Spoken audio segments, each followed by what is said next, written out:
Ang gihisgutan sa atong unang pagbasa mao ang dakong gugma sa Dios.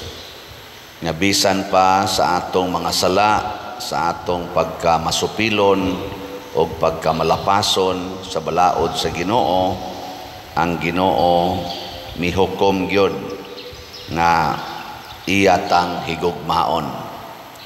So mo na siya ang nindot kay natong hinumduman. Ligi ay mong tupad ing na mutuo kang gihigugma kas Ginoo. Nya kon sakto na gitas panabot ani dili na ta magsigig pangita anang gugmang tawhanon. Dili na ta magsigig demand nga higugmaon ta sa atong kauban sa kinabuhi sama ng mga bana, asawa, anak, silingan, office mate, parishioner, or higugmaon tas pari, or sa obispo, o kinsa dihang mga tao nga atong gi-expect nga higugmaon ta. Kay ang tinuod yung nahigugma nato ug makahigugma ra gyud nato mao ra gyud ang Ginoo. Pero kanang tao wa nay klaro. Gilain na sang lingi sa imong tupad ing na di na ko mulaom sa imong gugma ing na di na ko mulaom anang imong gugma bitaw nya unsa may atong buhaton matud pa diri sa atong tubag sa Salmo, magkaos kamo nga malipayon gikan sa tuburan sa kaluwasan. Ang ato ding buhaton magsigitag adtos Ginoo, mukaos ta, muambit ta sa iyang gugma. Diba niingon nga ang iyang kasing-kasing or iyang kilid gidughang sa bangkaw ni haagas ang dugo ug tubig. Mao man ay atong gi-interpret nga diha ga sugod ang 7 sacraments. Mao to'y pagpakita nga gihatag na niya ang 7 sacraments. Anha ta mukaos diha sa sakramento sa kaluwasan. Ug mao ni ang tuburan kini mga sakramento nga angay natong dawaton, mao ni ang tuburan sa tinuod nga gugma. Nya kun mukaos ta diha atong dawaton sama ng bunyag, konpirma, kasal, kaminyoon, ordinasyon, kumpisal, Eucharistia, hilog sa mga masakiton. Kanang mao mga sakramento maunay tuburan sa gugmang tinud-anay. At tanawa daghan kay kagsa bisag daghan pang nahigugma nimo. Pero gud ana ato mga celebrities daghan kay nahigugma nila, mag-follow nila, maglukso-lukso pag yung makakita, kilig kay istanan. Unya tikwahaw lang naghikog ang celebrity. Kabantay mo ana? Awa mo kabantay. Naaoy. Ay daghan kayo, perting datua, daghan kay mutahod, kay taas kay granggo, magsigingon sir. Bisag asa mo adto, ukay ginang mga authority sa maong lugar kay niya ang atong kinatas agranggo. Unya nagpusil ra siya ngo. Ngano na?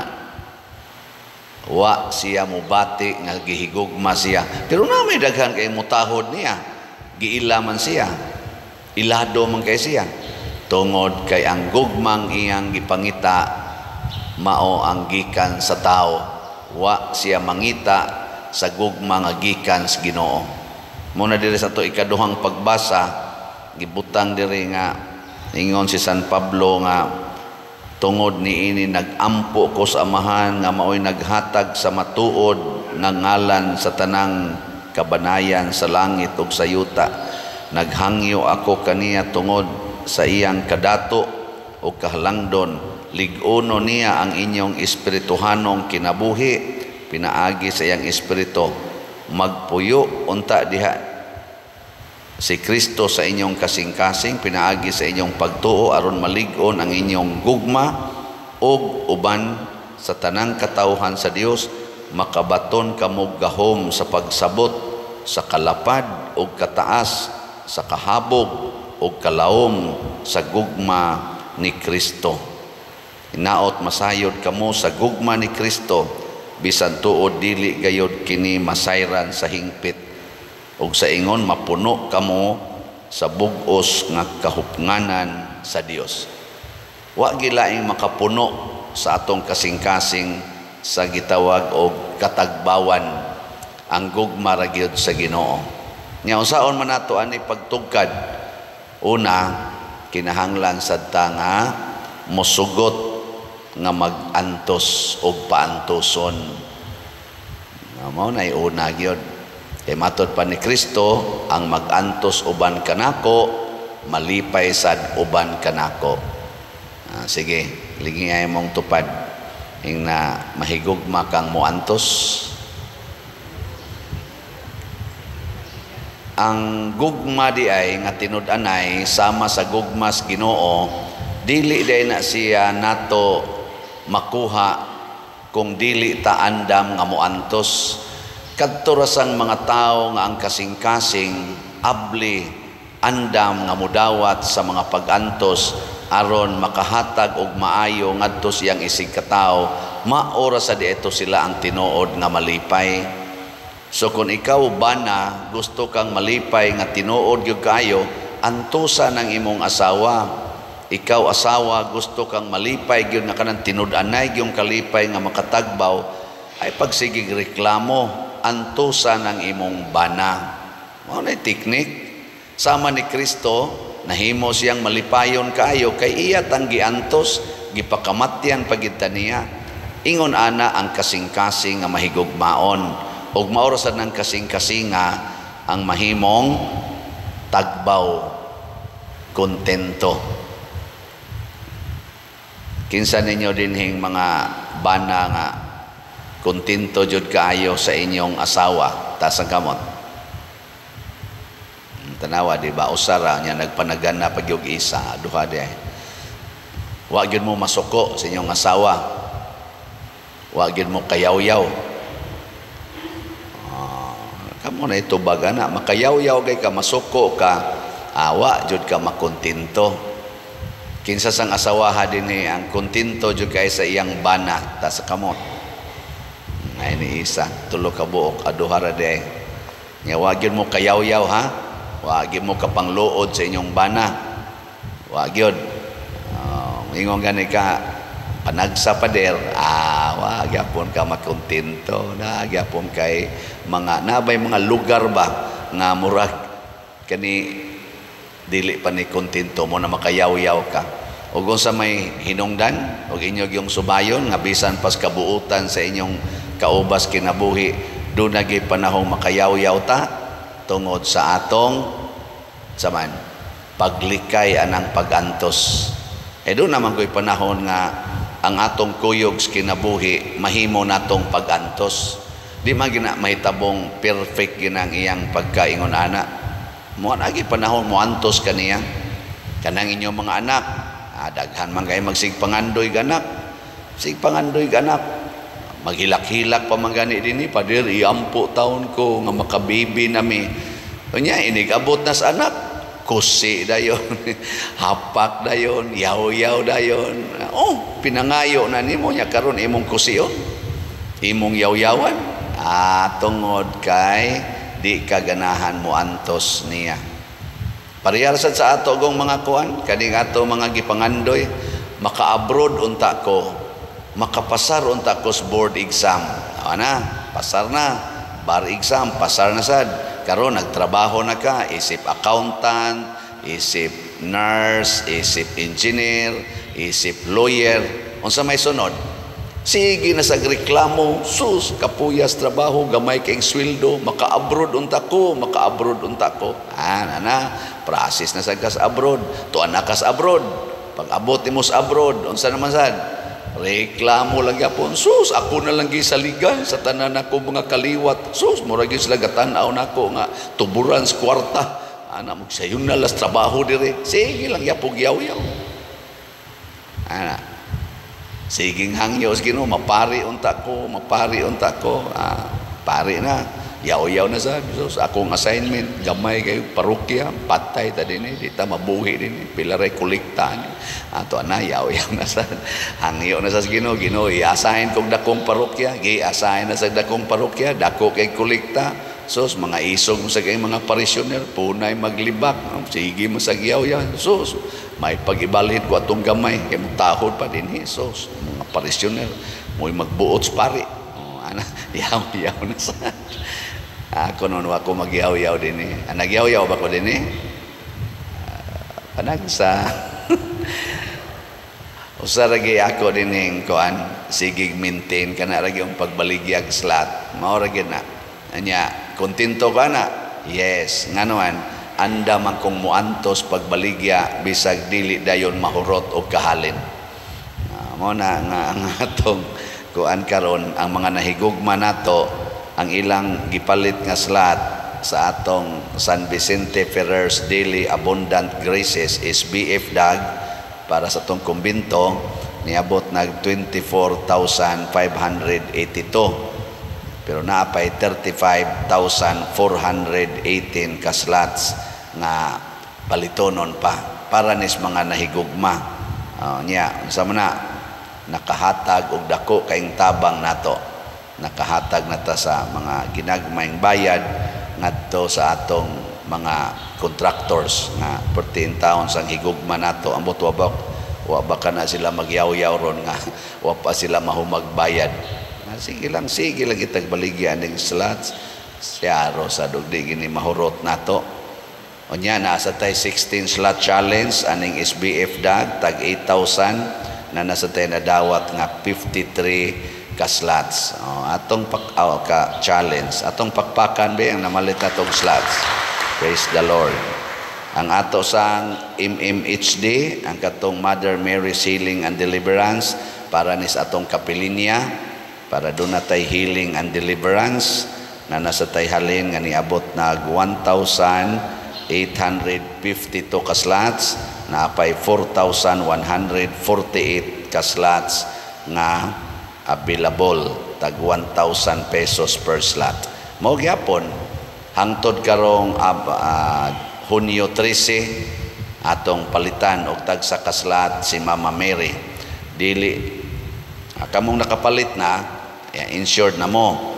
Pero nag-awas-awas ginang inyong gugma, mo palit gyapon tag usab. Pero kamong wa pa kapalit tinuod krisis ang kalibutan.